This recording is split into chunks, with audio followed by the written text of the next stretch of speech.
আনন্দ উদ্দীপনায় ঈদ উল ফিতর উদযাপন করছে সারা দেশের মানুষ।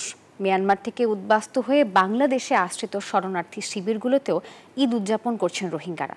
তবে রোহিঙ্গা শিশুদের আনন্দ চোখে পড়লেও বড়দের চোখে মুখে বিষাদের ছায়া। আগামী ঈদ আরাকানে কাটাবেন বলে তাদের আশা। ইরফানুল হাসানের রিপোর্টে দেখুন বিস্তারিত।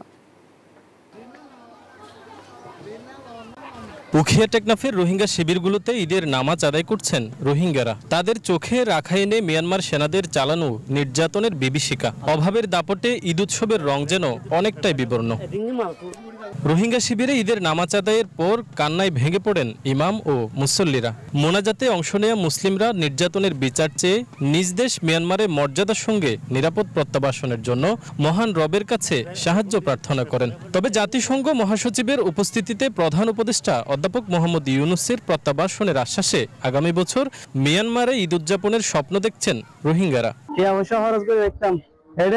মনে সারাদিন দিলা করি কি করে মারি ঈদ করে নেওয়ার কষ্ট বিষ্ট করি কি বেড়াবার ঈদ বেড়াবারের কিসের জন্য এটা যাই পাল্লা জাঙ্গা নাই বেড়ান না হারি রাস্তাঘাটে বেড়াই ভিতর ঘরে যাই গিয়ে যাতা করতে ঘুরে আল্লাহ আর রমজান মাস যাইতে রমজান মাস আর হমারে শরীরে করাবে বলে হই আর মধ্যে সার মেলে আর রোহিঙ্গা শরণার্থীদের ঈদকে একটি বিভীষিকাময় ঈদ বলে মনে করেন শরণার্থী ত্রাণ ও প্রত্যাবাসন কমিশনার।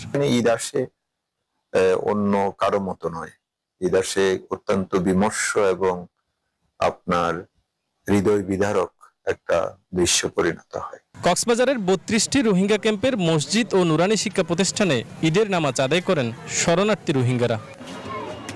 ইরফানুল হাসান, নিউজ 24, কক্সবাজার।